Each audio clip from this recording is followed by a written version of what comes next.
Hello, everybody, and a warm welcome back to the Property Investor Podcast. I am your host, Paul Lanfear, and as you know, my inner lawyer needs to say nothing in the podcast, health, legal, financial advice, all of that good stuff. But of course, you know that by now. Louise, a warm welcome to the podcast. How are you doing? Thank you very much. I'm good. How are you? I'm very well. I'm very, very well. I've been looking forward to doing Good.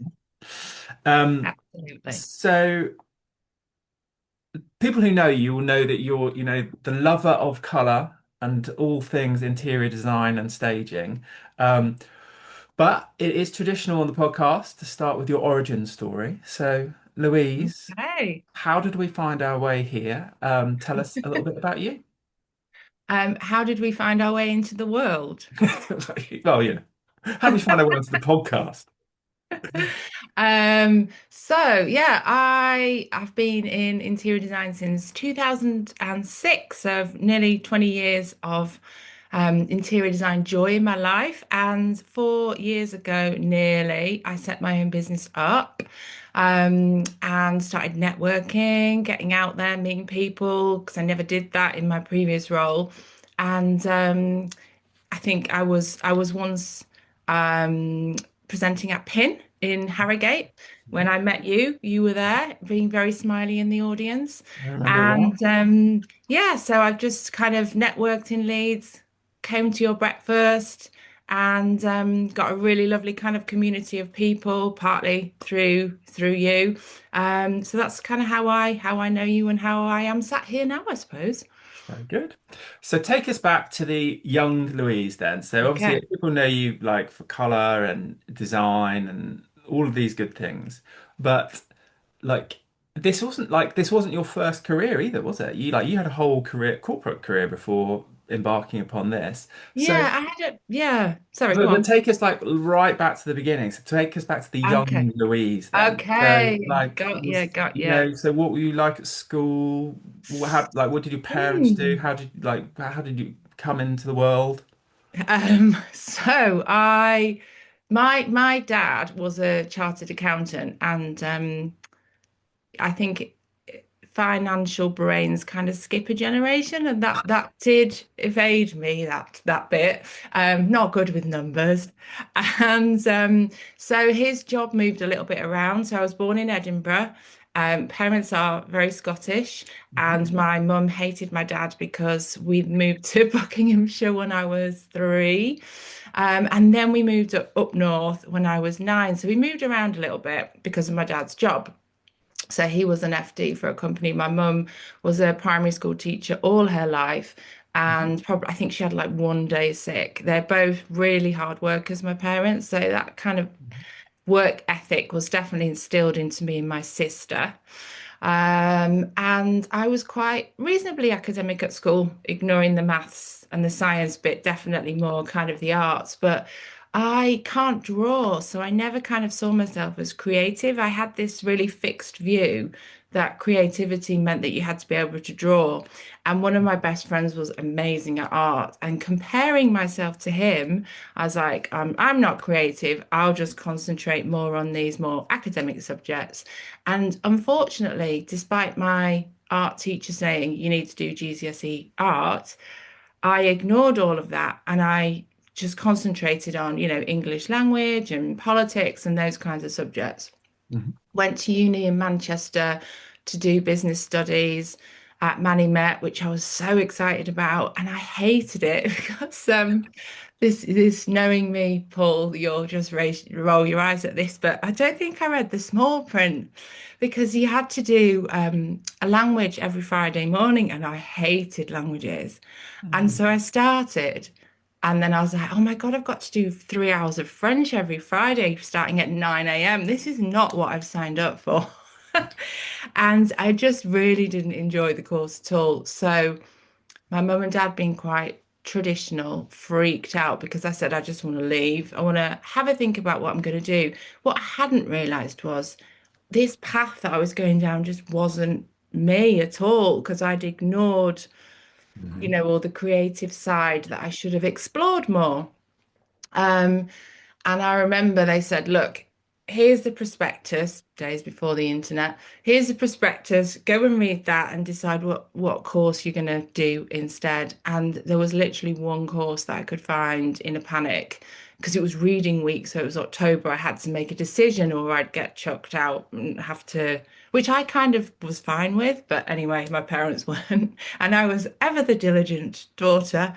And yeah, so I found one course which was called Public Policy and Administration, which was basically it was politics and philosophy. So, it was quite interesting. But Hmm. anyway, long story short, I ended up doing a year out in HR for a hospitals trust in London. Lived in London, absolutely loved it. Got some experience, left uni, and immediately went into an HR career, which I thought I wanted because I like people. Oh God, anyone who was in HR will just go, well, it's not like that really.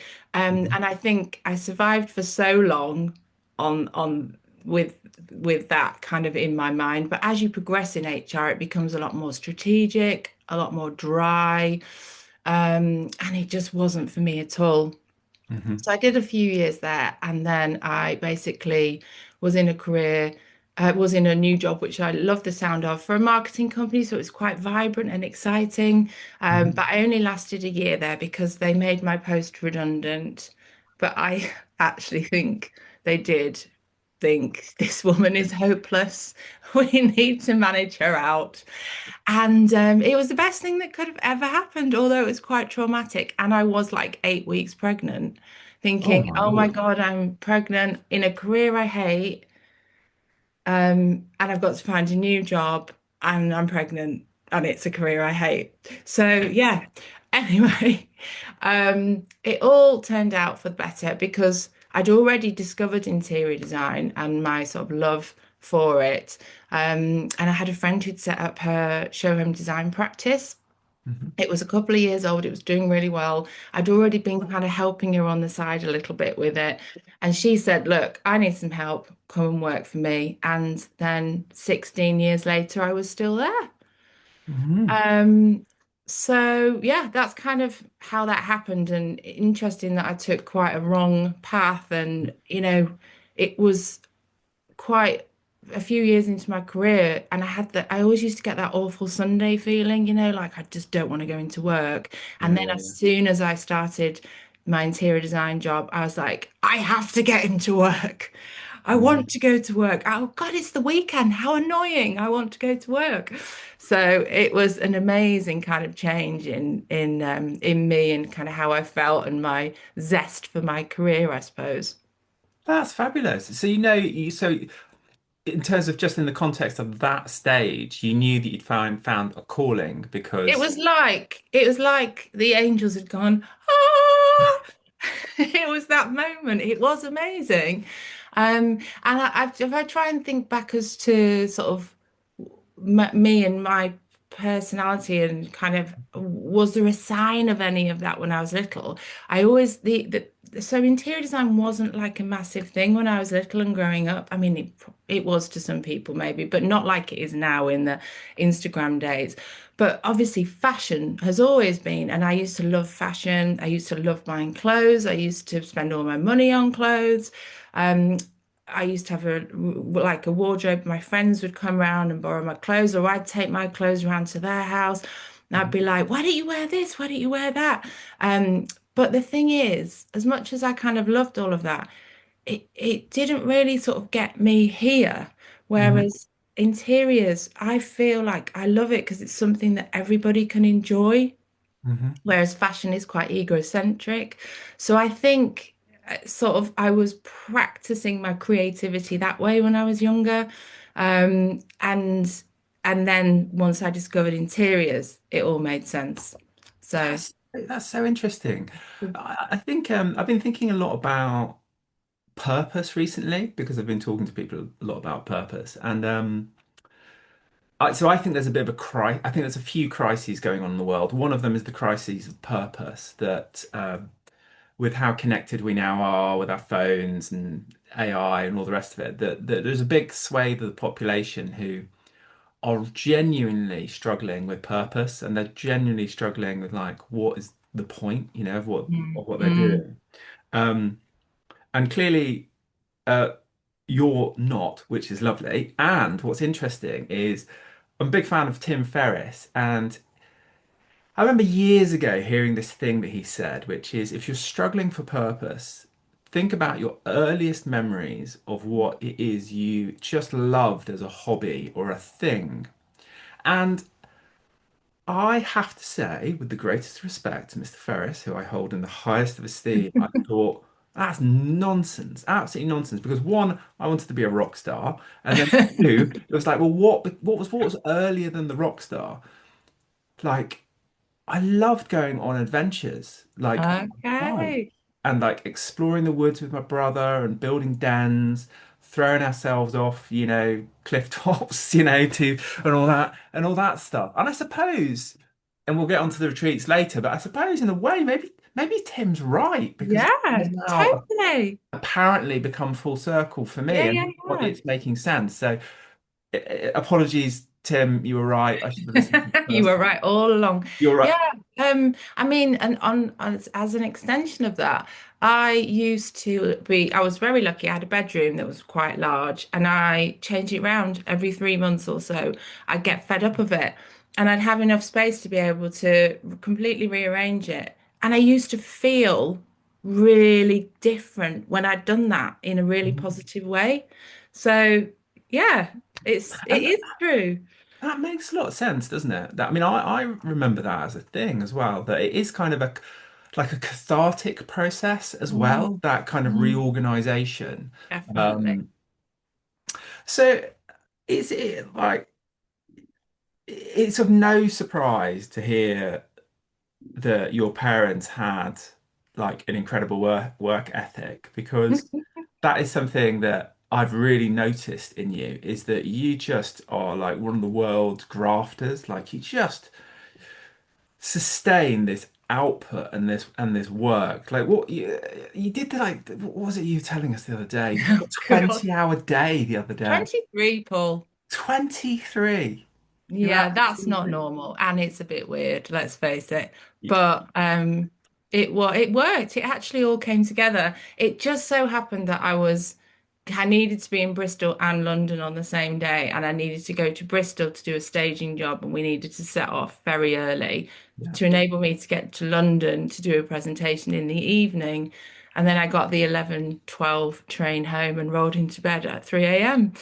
And I felt really good 2 days after. I was like, I'm buzzing, I can do this. And then it hit me at the weekend, which I knew it Oh, would because it always yeah. does.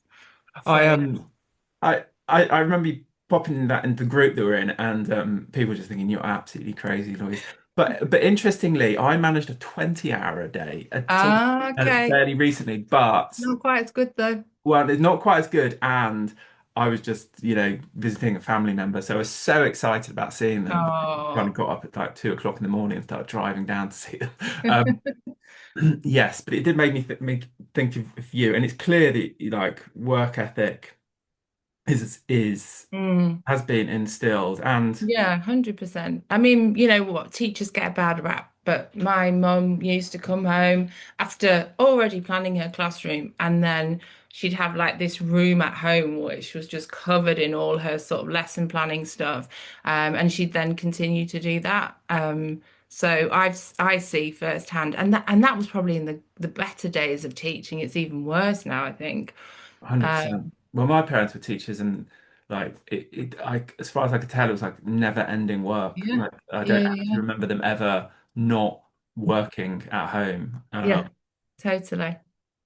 Interesting. So then, Manchester, and then business studies. So that did catch me by surprise. I genuinely didn't know that. Ah, okay. Yeah, yeah, yeah. So So you I was didn't. so excited. It was a really good course. Like I know a lot of people do business studies Yeah. nowadays, but back in the 90s, it was reasonably new thing. I think I don't know anyone else who was going to do it. It was a really good course. I got decent grades. I was so excited. I think I burst into tears when I got an offer over the phone. Oh, wow. Old Yeah, school. that's what they did then. They rang you up. Cool. Um, So I got an offer and then yeah, I was really excited, but it just didn't turn out to be, which is ironic now because I absolutely love business. I love like geeking out on business and just learning and experimenting, but I just didn't like that kind of staid kind of classroom environment of learning about business. I just found it really boring. I think as well, like it sounded like it was the language element that caught you a little bit by Yeah, I mean, surprise as that well. was the straw that broke the camel's back for sure. Yeah, I don't blame 9 you. a.m. on a Friday, 3 hours of French. No, thank you. But No I mean, disrespect to any French people. no disrespect. I mean, I wish I enjoyed doing languages. My girls both have been pretty good at languages, but it's just too technical. Something about it, I just yeah, just can't. I'd say the worst torture I've ever encountered is sitting through GCSE German classes because I had no grasp of the English language, let alone anything else. And so when they were like talking about like conjugating your verbs or whatever it is in German, and bless the teacher was doing the immersion thing of like constantly speaking to us in German. Yeah, Like I was just broken because it was like I haven't understood a word that has happened since this class started, and like my yeah, soul is just getting absolutely. So I have my heart goes out to you. But then I'm always, it's always really impressive, isn't it? Where I mean, like our children, for example, like when you're in the Alps with your daughter and your daughter orders something perfectly in French, and it's like, oh, yeah, that is clever. That is yeah, more kudos to that. Um, totally. HR seems like a really difficult gig, I would say, Yeah, because like it's not. Maybe I'm mischaracterizing this, but it feels like it's a no-win profession, HR, in the sense that very often it's HR who are sent in to execute a plan which everybody's going to be unhappy with, or certainly a big proportion of yeah. the organization are going to be unhappy with. And, you know, it's not like they didn't necessarily come up with the plan. And, Mm, often mm, it's very numbers driven. I worked in an organization where we had to make a whole location redundant just because the numbers just didn't make any sense anymore. mm. But, you know, it seems like, yeah, quite a difficult Yeah, yeah. gig. I think it probably can be quite thankless, but I suppose you do work very much in tandem with line managers. So it's not Mhm. like you march HR in and they're just doing all the awful stuff. Managers have a lot of involvement in that. Mhm. Think one thing that I really didn't enjoy about it is it was a very them and us thing. So, you know, HR were a support service rather than the fee earners. And I just Yes. hated that. I understand that, but I hated kind of not being part of the hub of the business, and just being seen as a an expense. Yes. That Yeah, like a really cost center irritated type me. thing. Yeah, yeah, yeah. Yeah, to be honest, I can't remember a huge amount about it now.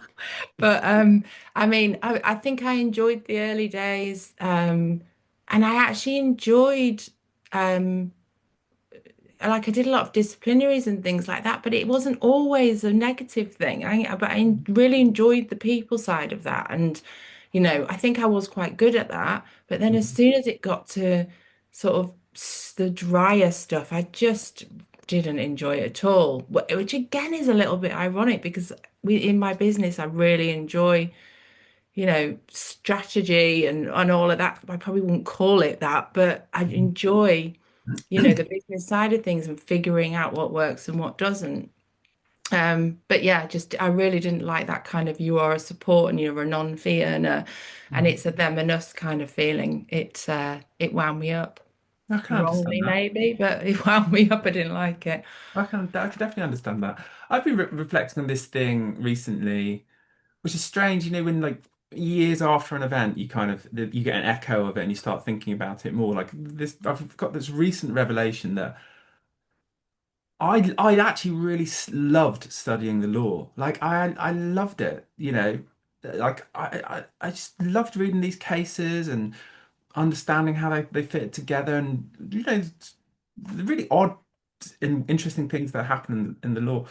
And then reflecting that I probably loved the study of it more than enjoyed the practice of it. Okay. And I have And to, why do you think that was?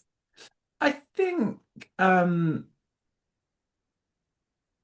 I think, well, my immediate reflection upon that is that, the law is an inherently like unjust thing. It is. Hmm. I said this on the podcast before, like what I was told on my first day. I remember where I was sitting. I was told, like, Paul, this is nothing about justice. This is about answering. This is about finding the answers to questions, so society can kind of move on.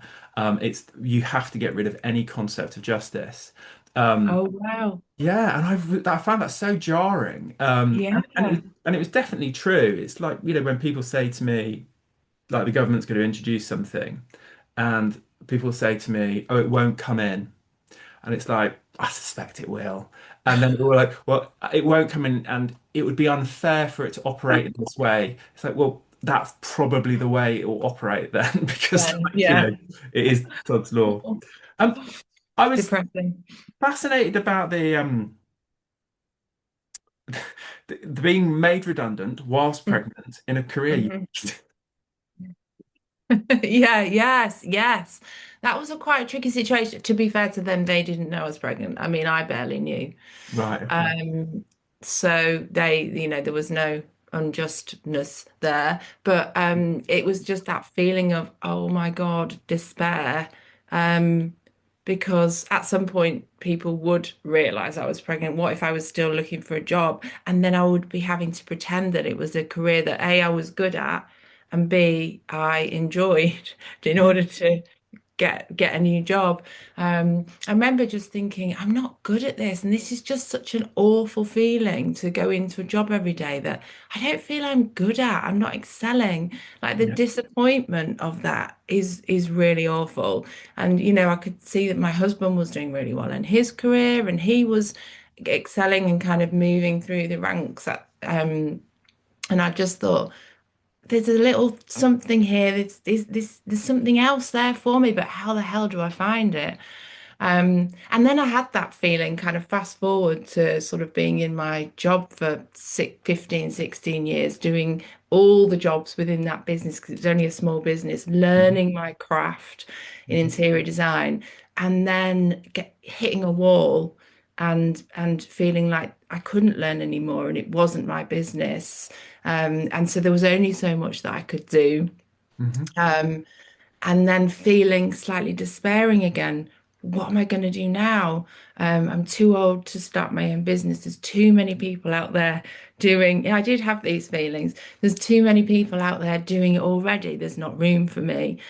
All the negative self-chatter that I had to sort of contend with and sit with and figure out what to do with. And it took me a very long time to work through all of that ridiculously. So I kind of had that feeling again Mhm. once I was in a different situation. I was in a career that I loved, but I felt trapped and stuck. Mhm. My fault, I was the only one that could work through that. Mhm. So yeah, I had it kind of another decade or more on, but in a very different way, and I sort of had to work through that 5 years or so ago.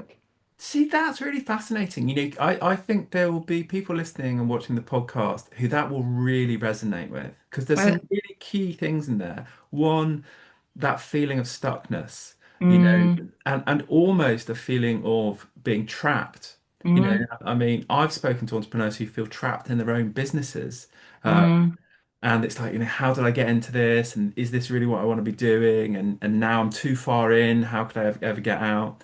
And that sense of not being unique, um, and that sense of that there's so many other people who appear to be doing something similar. Is that a fair summary of the experience that you've just recounted? Yeah, yeah. So I I'm not I didn't go to uni to do interior design, so I had an inferiority complex despite having more than 15 years experience. So Mhm. that's ridiculous. I Yeah. learnt my craft in the best way in the environment where we were doing the do. So, Hmm. I had so much experience. But I had that inferiority complex. I don't really know why. I think it's my a lot of it's there's two things here. So I had a real lack of confidence, and I think, you know, that's partly down to being a woman and not seeing enough role models as I was growing up. Hmm. People who I could aspire to be like, for example. And it's partly due to my personality. I think I'm hypercritical and I'm always trying to work on that and be kinder to Hmm. myself. But I think those two things made me lacking in confidence and keeping myself small and telling myself, all that negative chatter. And I've done so much work on myself in the last 5 years, a ridiculous amount.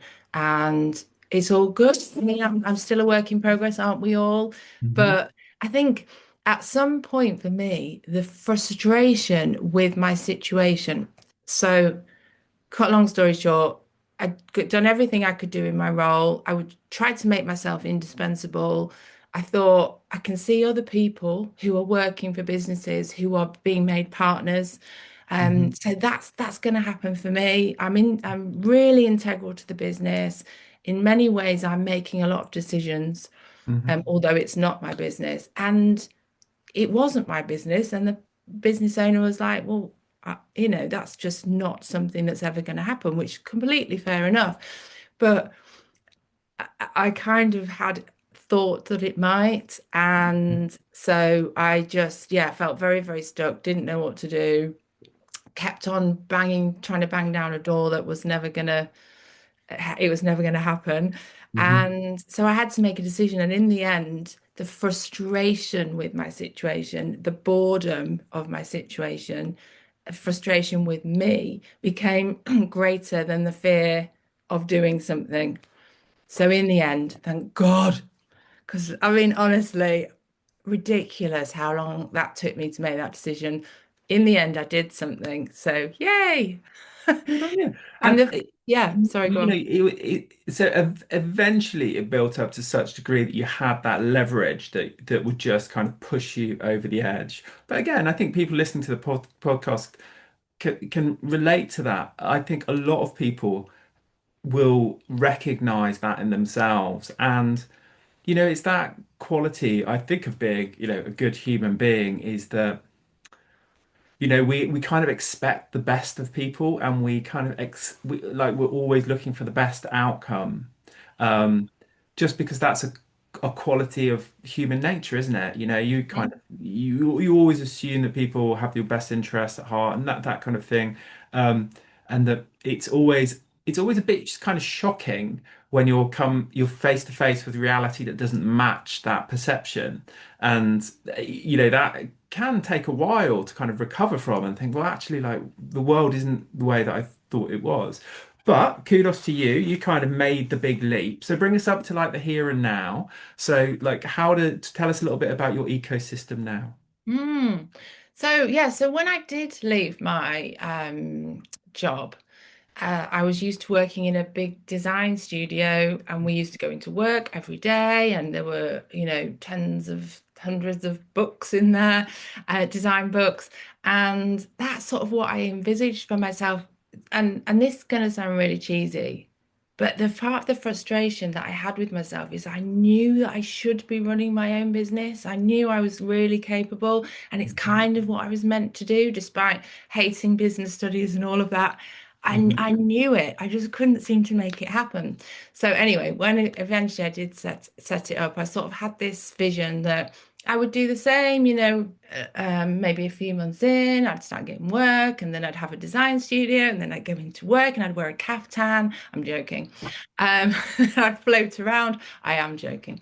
Um, and then very quickly I was like, oh, actually, that's not that's not kind of what I want after all.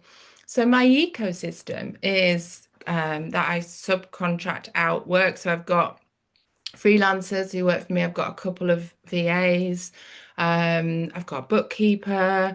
And that model of outsourcing means I can work with the best people. So I work with interior architects. I work with other stylists. I have installation teams, and all these people we collaborate with on projects. So, you know, it might be one-off projects, or it might be like my VAs. I regularly work with them, and they have specific projects that they work with me on.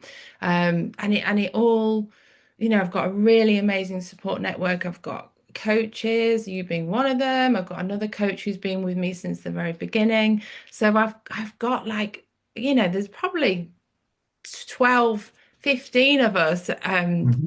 but not at any one time, Hmm. all working together on projects from staging for sale to my marketing to my bookkeeping, to big kind of commercial to resi projects. And that is working really well. I think, legislation's made it harder to employ people, especially for small businesses. Hmm. And so this model, it means that I can work with really great people who can support me, or we can collaborate together on a design. Um, but I only need to call on them when I need them. And that model obviously is how a lot of people run their businesses, and Hmm. probably more so today. So, I'm sat in a little room at home, as you Hmm. can see, and this is my design studio. And compared to what I'm used to, it's probably about a twelfth of the size, but it works. It helps keep me nimble in Hmm. terms of my business. So I think it's a great business model, and I can't see that changing anytime soon, if at all. I don't want to be tied down to going into an office every day. I Hmm. absolutely love going out on site meetings, meeting clients, and then sometimes having days at home like I've got today, and just having that variety. I love routine, but I get very bored of Hmm. routine very quickly now. I think I'm less patient with it. So that's kind of the setup. That's the ecosystem, and it's working really well. I think this year, if I reflect back on this year, what I've absolutely loved is so I didn't know anyone kind of 3.5 years ago in this industry. I worked for big PLCs um, Hmm. on design projects. I had no one in my network. And this year, I really feel like I've made good friends that maybe I've made a couple of years ago, but who are still in my life now and who I've become more friendly with. And I know more people, and it feels like a warmer, friendlier place to hang out in, which is a really nice feeling actually to Hmm. reflect back on this year, that they're genuine relationships, and that um, they're good people as well, largely. I think Hmm. I don't know anyone, or I don't ha certainly don't hang out with them that kind of give me that feeling like, oh, I Hmm. need to move on from you. I've got a really lovely community. So I think we don't really reflect enough, maybe, and look at the good stuff, but that's been a really good part of this quite tricky for a lot of people year, I think. Yeah. Gosh. Well, that's a lovely reflection to hear. And I agree. I think that this year, I would, in fairness, say the last 5 years have been pretty tricky for people. Mm, Um, you know, constant, ever-present inflation is making it so hard for people to, you know, make really good margins on their business and mm, charge what they want, but also keep you retain the right clients and that kind of thing. And everything is increasingly more expensive, like all the stuff we actually want to buy, just regardless of what the government will be telling us. And mm, it's like it's a credit to you, that you've really invested in these core relationships. You've found this like deeper connection with people, these warm, friendly, genuine relationships with good people. That I mean, that is a credit to you. Like that's the mm, work that you have put in, isn't it? Um, and you're seeing the benefits of it.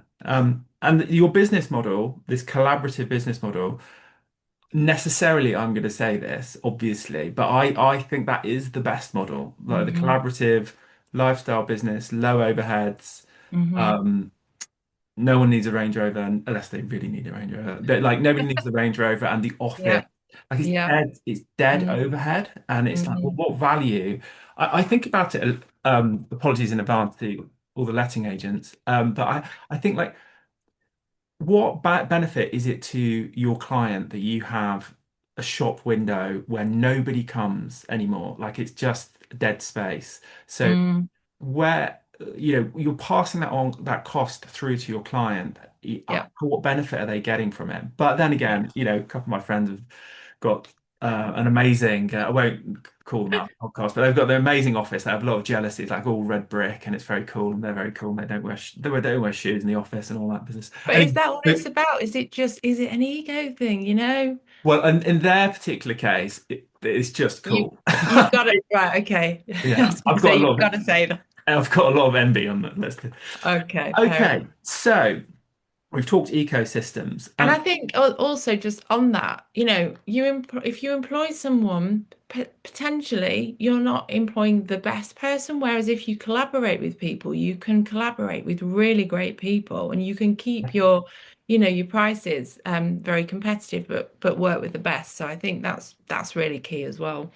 Definitely, and it's great to support other people, in the kind of community that we have. Like we know very Yeah, similar people, we use very similar people. We use like we use the same people with some things, don't we? Like yeah, marketing, for example. Um, and it's just like a pleasure. It's a pleasure to work with great definitely. people. You can see that they're growing, Yes. they're working really hard, and it's great. And you can refer Yeah, them on to your friends, yeah, and everybody kind of benefits. It's that concept that like if everybody's doing really well, like we all benefit, both yeah, spiritually, but also like economically. Like if everybody around you is making money, it's got to be a good thing, hasn't it? yeah. Um, Yeah. so give us a life lesson, Louise. Tell us. So tell us about something. Give us an overview, like a thumbnail sketch of something that's happened to Mm. you and what you learned from it that we as listeners and watchers of the podcast can benefit from. Yeah, I think my sort of life lesson is I ignored my I ignored my gut instinct. I sort of suppressed I've talked about it, my creativity, and ignored it because it didn't sort of tick the box that I felt it should. It didn't sort of manifest itself in an obvious way. I said Mhm. I felt like I couldn't draw. So I ignored that. I ignored advice from people, and it took me sort of down a wrong path. But there's no point in having any regrets either, I suppose, um, other than coming out the other side of that. Just not having such a cheesy one, it's such a cliche, but not having the sort of confidence in myself, not backing myself to actually make a move and do something, and ignoring that inner voice in me and not sort of understanding what it was trying to tell me. Mhm. Um, I've sort of dragged my heels for far too long. So I think, we do talk and we talk to our kids as well, don't we, about instinct and how important instinct is. Not to ignore it, that it's trying to tell you something. Your gut is your second brain and all of that. And yeah, I wish I'd sort of paid a bit more attention to that.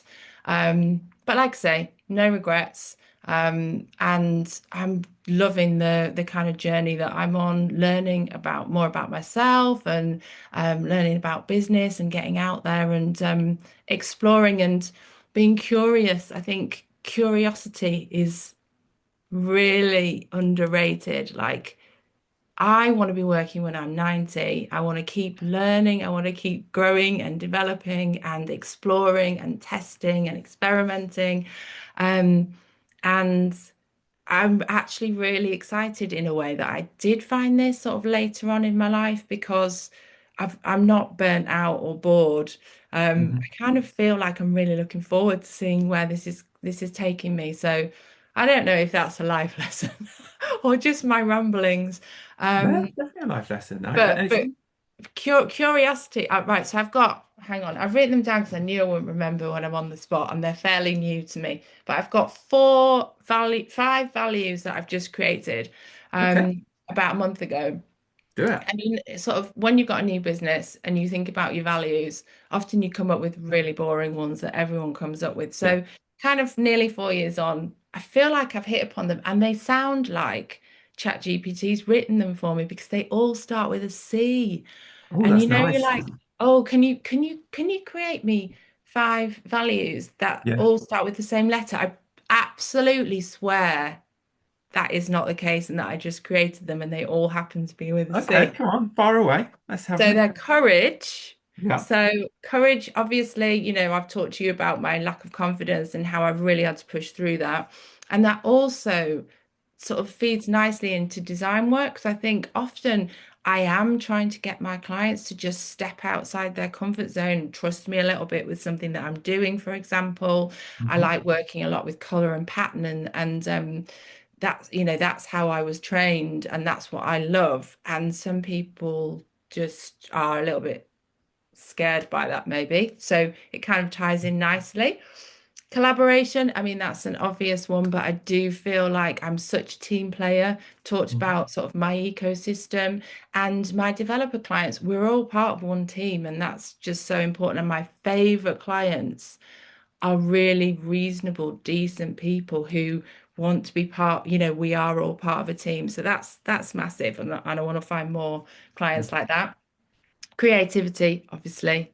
Mhm. Communication, and that's an obvious one, but super important. And I can't stand it when I invest my money in someone who then just kind of doesn't communicate and doesn't really give you Mhm. much back, Mhm. or leaves you guessing and in the dark a little bit. And then curiosity, which I've just talked about. So I'm quite happy with those. I love it. Feel free to pinch any of them. Yeah, Louise's five core values. I think that's awesome. And I think it's very, very important for people to know what their values are. Mm, And the great Dr. John, I think it's John DeMartini. So he was like, he's probably the leader in the field in terms of values. yes, yeah, He yeah, yeah. he's pretty punchy when he talks about them. He basically says like, don't, I won't swear on the podcast. So he says like don't cop out, like don't go for the surface level stuff like integrity and all the rest of Hmm. it. Like Hmm. actually like go deeper and find your values. Is that exercise that we did in the inner circle? Yeah, yeah, yeah, which was really useful. I love that. And I suppose this is an extension of that work that I did with you last year. Yeah. Um, yeah, yeah, And that's how I got to freedom, family, and wealth being yeah. around like a need for security and a realization that, is a important part of our world. Awesome. Mm. Fantastic. That's cool. Um, so health is wealth. So give us because I mean you do have a prolific work ethic and that doesn't come for free. So how do you stay healthy and sane in this environment? I've probably been my least healthy and sane, unfortunately, Paul. Sorry, this year. I think I used to go to the gym about 5 times a week, and I Okay. definitely don't do that. I've really let that slip this year. So, but I've always loved food, and I've always eaten really healthily. So I Mhm. love healthy food as much as unhealthy. So I've always eaten well. I think that's the number one thing. That's more important than exercising lots. You can't, you know, Can't, fix an yeah, can't unhealthy diet outrun a with bad exercise. diet, basically. Yeah. Yeah. So that's kind of number one. And I've got a dog, which is just a Brit. So I used to hate all season, like I used to hate winter, but having Dottie, you have to get out. And actually, she's made me appreciate winter so much more. And some of my favorite walks with her have been when it's rained and there's no one else in the park and it's just lovely and it's just me and her because it's absolutely siling it down. Yeah. So I think, getting out in nature, which you all obviously agree with, is Mhm. super important. And just moving really, just getting out and moving and talking or journaling, like getting it out. So I've been sort of exploring journaling a bit more this year, which has been really helpful for me. And just talking to friends and family, not bottling things up and stepping away from things. Like, for Hmm. example, a couple of weeks ago, I'd agreed with a friend to go to a comedy night, and I Okay. was so busy. And I was like, I'm going to cancel. No, I'm not. That's rude. I'm going to cancel. No, I'm not. That's rude. This went on all day. That was really, a really fun day. And then obviously I didn't cancel on it because that was rude and it wasn't an emergency. And as soon as I stepped out the house, I had a great night. It was really good fun. Laughter is the Yeah. best medicine. And I was like, what was I even worried about anyway? Yeah. There's nothing to worry about. So, yeah, getting away from it all and actually, making yourself step away is super important. So, I think that's I fascinating. feel, I It feel like, also, sorry, Karen. no, I was just gonna say, I feel like it's, I say all that, and also, but at the same time, I have had a really busy year and I have looked after myself the least that I probably ever have. So I'm saying this also to remind myself that I need to do those things. That's good. That's good. And that you won't be the only person who's listened to this podcast who can think about that this year. Um, I think there's also value in what you've just described there is honoring your word. So you had promised to go to the thing with the person. You didn't feel like doing it, but you went anyway because you had given them your word you were going to go. And I think we have a crisis of that. Like I've never seen anything like it. This year is it's been the year of like um witnessing like people just not having that ability to honor their word and follow through and Mm, all the rest of it. And I saw a friend of mine did a Facebook post on it a few weeks ago saying like, what is going on with people? I think the term he used is flaky. He was like, why is everybody so flaky? Like, why can't people respond to emails, turn up on time, be prepared, and all the rest of it? And then loads of my friends like chimed in saying, oh my God, this year's been awful. Like all these things have um so the other side of that is what you've just described, which is that kind of superpower of even though you don't want to necessarily do it in the moment, it's that follow through of I gave this person my word, and mhm. there is uh it's a brilliant one of my favorite books is a book called The Four Agreements. And within the four agreements, that's one of the agreements, which is honor your word, like your word Okay. is law. So Mhm. you're Do you know what clearly. I hate more than anything is Mhm. people texting to say that they can't make something. Okay. Oh my God, I would never do that to someone. If I can't make something, I'm not just going to text. If Mm. I do, then actually come back and find me because that I just find that so rude. Like, if you have to let a friend down, don't text them, ring them, have Yeah. a conversation. Yes, that's true. That's very true. So, bringing things to a bit of a conclusion, give us a book. So, Oh yeah, book. So I've got two books because I'm greedy. of Okay. course, of So course, come this on book is called The Little Book of Colour, and it's written by a wonderful lady called Karen Harler, who is an expert on colour and design psychology. So I mentioned the fact that I haven't done an interior design degree, but I did train with Karen. I think I did a one day little course that she did online in lockdown, and then I was like, oh my God, this woman's brilliant. So I in. ended up training with her and doing her 6 month program and then sort of training on and off with her for a couple of years. But she's taught me, so I've always loved colour Hmm. and design and pattern, and she's taught me even more about that. And so if you love colour, if you find it interesting, if you want to learn just a little bit more, this book is Hmm. really fab. So yeah, Perfect. Little Book of Colour by Karen Harler. Yeah. She works with global brands on colour and design psychology. She's really no nonsense. She's funny. She makes me laugh. And then Yep. this is called They Ask You Answer by Marcus Sheridan, Hmm. which is a brilliant book, all about literally in sales, you just answering your customers' questions. And that is what it's all about. It's not about you wanting to. appear in a certain way.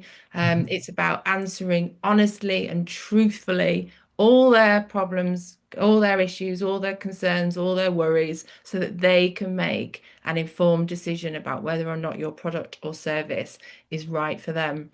And this, yeah, it's brilliant. I love it. I love the kind of the philosophy behind it about how, it's honest, it's truthful. Mhm. It's just simply answering questions and doing that in loads of different ways from video. And he's Mhm. written another book which is more about the kind of video side of things, because obviously that's the way the world is going. Mhm. But it might be blogs, newsletters, whatever it is. There's loads of different ways that you can answer those questions. Mhm. Um, but off the back of that, I actually recorded, I think there's about 35 videos of Mhm. questions that people may Mhm. have about my services, that I've got on a YouTube channel and on my website. So really super interesting book. If you've not read it, I would definitely recommend. So you mentioned that to me, I think earlier in the year, and I have listened to it. And then I went and had a look at your website because your Oh yeah. website is a really good, like you have done that thing that works really well, which is like immediately execute on an idea. So Hmm. if people want to get an idea of what like Louise is talking about, go to her website and you'll see there are the answers to all of these questions and click on them and have a look at every single one because it is you have executed the plan of the book immediately, which is Yeah. like Yeah, yeah, yeah. what really works. And I would highly recommend people have a look Oh, around at your website and have a look thank at you. it because it's clearly been well invested in. Um, Excellent. That's really good. Opportunity. So I've been asking Mhm. people on this series of the podcast, like for a trade idea, but what I really mean by that is with the visibility that you have in the marketplace, you go to a lot of events, you hear people and you see people, talk about their projects. If people are looking, if people are thinking like, what's the next thing for me? Like where lies the opportunity? Where do in terms of the visibility that you have, like where do you see things are working? What's working in the marketplace? In terms of my kind of investor and developer clients, Yeah, just what do you see yeah. that people seems to be working well and Yeah. I think what I notice is different from maybe when I first started is I have less people coming to me last minute. Therefore, there are more people who are understanding that they need to plan in Mhm. interior design as part of their, budget. When they are pricing for an architect, they price for an interior designer as well. And there are more people doing that and understanding the need to do that than panicking at the last minute, and thinking, oh my God, I need to do something. I feel overwhelmed. I need help, but there's no budget. So Mhm. the best people really are doing the best things out there and making the most money are those developers who are budgeting for interior design and who are involving their designers from the get-go alongside the rest of their professional team. Um, you, there are figures out there that say you will make 8 to 20% uplift, GDV uplift on with an interior designer, and you will not be spending anything like that amount Mhm. on your designer. So, um, yeah, planning that in from the outset and being super organized, I think, is setting those people apart. Um, there are so many copycat designs out there. When I first started, it was color blocking, Mhm. walls behind headboards and all of that. And there's less of that now, thank God. But there's more, if I see another navy blue feature wall, it's so there's so many copycats out there. And I get it in a way because some people are just doing small projects and they want to look at what other people are doing and it's easier Mhm. for them. But if you're serious about development, if you're serious about making the most from your development, then planning up front is the best way forward. That's what the most successful developers are doing. So that's kind of what I see. That is changing, has changed since I first started for the better, Mhm. and is setting people apart. Definitely. I would definitely agree with all of that. And I can speak anecdotally, it just of the last few weeks and months. So we recently had like a valuation on a project that had interior design, and he really kind. It was unusual for valuers and surveyors because they have to kind of protect themselves and play their cards quite Hmm. close to their chest. And Hmm. he said to Liz that it was the best project he'd ever seen, and that Amazing. will be reflected in the valuation. So that's a massive bonus. And then Yeah. um, you know, you worked on one of our projects, and we ended up getting these fantastic tenants, like who are going to stay, really, just really wonderful, great people to be working with.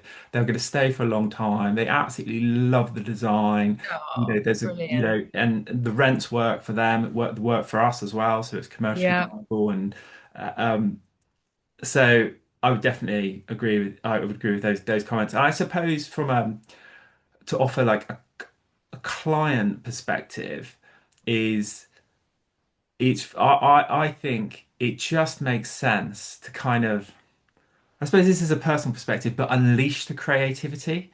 So I think if you're retaining an interior designer like Louise, the thing what works for me is to say just have at it, Louise. Like Yeah, yeah, yeah. just go for it and just do Which is which is brilliant, Paul, but a lot of people don't. And so if you are hiring an interior designer, they will be doing the work, or they should be doing the work to figure out who you're selling to. yeah, And so then let them create a design that speaks to that target 100%. demographic. Don't micromanage.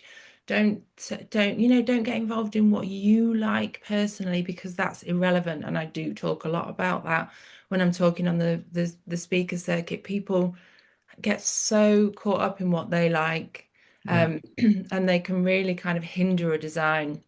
Mhm. Um, so that I would 100% agree with you, but unfortunately, not everyone is the same as you in that way. I think that you kind of like I guess then you have to ask yourself, well, what are you paying for? In the Mm, same, like, you're paying for creativity in the same way you pay the lawyers to get the legals right, mm, you pay the finance brokers to get the numbers right, and we pay the letting agents to be fully compliant and all the rest of it. It's mm, like, what is mm, the skill set that you're really seeking? And if you're so good at all of those things, then do it yourself. But that is not my experience of myself or others. yeah. I don't normally do this on the podcast, but I would say you want to seek out Louisa's work, so do Oh, that. Seek out Louisa's work. If you go to my Facebook profile and you scroll through, it was quite a radical and what and unusual design, like for us, like I would have never have done that. Like, so yeah, yeah, yeah. if you scroll through any of my social media stuff, it's the one with the blue woodwork and quite a unusual, captivating like bathroom design and kitchen design. So anyway, I'll let people find out for themselves. Um, so bring th as we in a moment, I'm going to kind of ask where we should send these good people, and they should definitely check out your website. If nothing other than to see how well you've answered all those questions from that book, and I think that'll be a Yeah, useful exercise for everybody to do. But you've been to lots of breakfasts of all the different kinds that I do, the in-person ones, the online ones.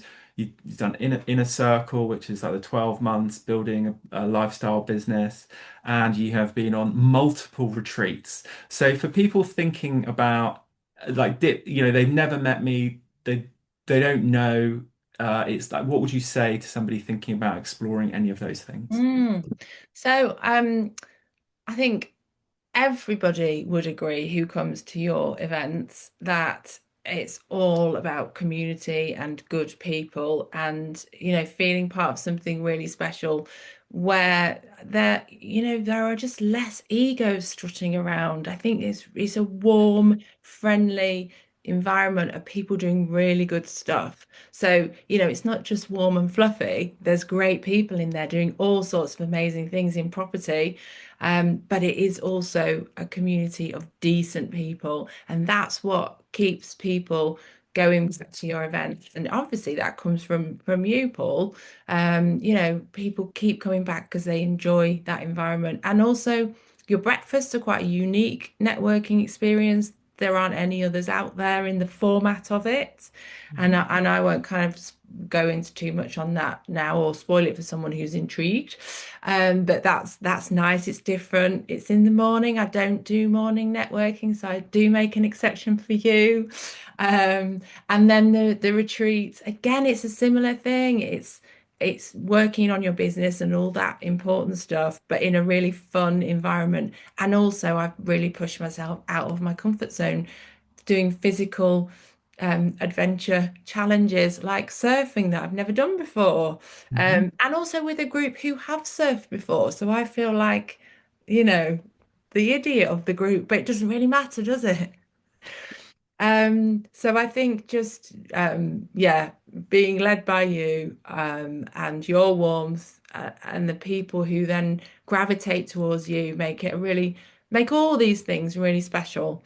So yeah, well done to you. Oh, well, I'm thrilled to hear all of that. And well done to you for, I mean, over the years, you've done all the stuff. You've done the mountain stuff, you've done the paddleboarding stuff, and Yeah, really going for the paddleboarding. I, paddleboarding is was beautiful when we saw the seals and the sun was out and it was like we'd just entered this magical world. It was such a moment, wasn't it? It's difficult to describe what that sensation is like, so Yeah, I won't try and do justice to it. But when you get a little seal pop up next to you, it is like otherworldly. And of yeah, course, we had some wild surfing action in the very capable yeah. habitat. Professional surf instructors and instructors touring and all the rest of it. Awesome. Well, look, thank you. And I mean, I suppose this. I do want to move on, but I think one of the standout things for me this year was, um, I remember we were talking about. I was talking about we're going to introduce beach sauna this year and we'll Hmm. do the cold exposure in the Oh water. yeah, yeah, yeah, And of and I course. remember your reaction to the cold was more or less no way, Paul, or word to that effect. And then we did the beach sauna, and I was looking out of the sauna, and you and another person were like just floating around in the water for like an hour. And it's like, well, that I wasn't expecting. No, neither was I, actually. I suppose I quite like the challenge of it, and it wasn't as horrendous as I thought. The sauna does help, doesn't it, with the cold water?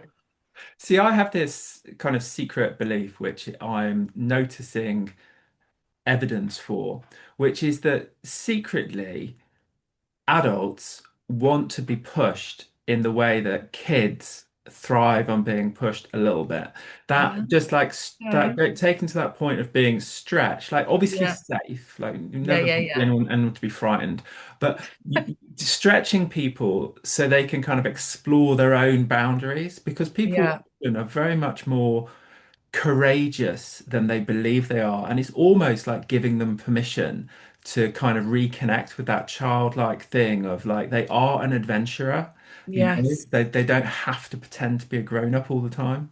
Yeah, yeah, yeah. 100%, 100% agree with that. Like, where do there aren't very many situations where we get to play like that and stretch Exactly. ourselves. And that's what you've created. That's a very good point that I didn't mention before, but a sort of safe space to do that and to have fun whilst you're doing it and to step away from, the mundanity of life and just get away and do something fun for a couple of days is just a real treat. There is that as well. Excellent. Right, Louise, where shall we send these good people? So, like, is there a particular, do you have a dominant social media platform or do you want to send it Yeah, straight to your website? What do you want to do for the good I'm people? probably on LinkedIn most, so it's Okay, just at Louise Wynne. Wynne is Wynne. cool. Well, it's not at Louise Wynne because that's not. Anyway, search for me, Louise Wynne, you'll find me. I'll put a link in. Thank you. And then my Instagram handle is at Wildkind Interiors, so it's WILDKIND Interiors with an S. And then my website is wildkindinteriors.co.uk. Cool. Right, I shall put all of those in the show notes. All that Fab. remains for me to say is, Louise, thank you very much for coming on the podcast. It's been awesome Thank to you catch up.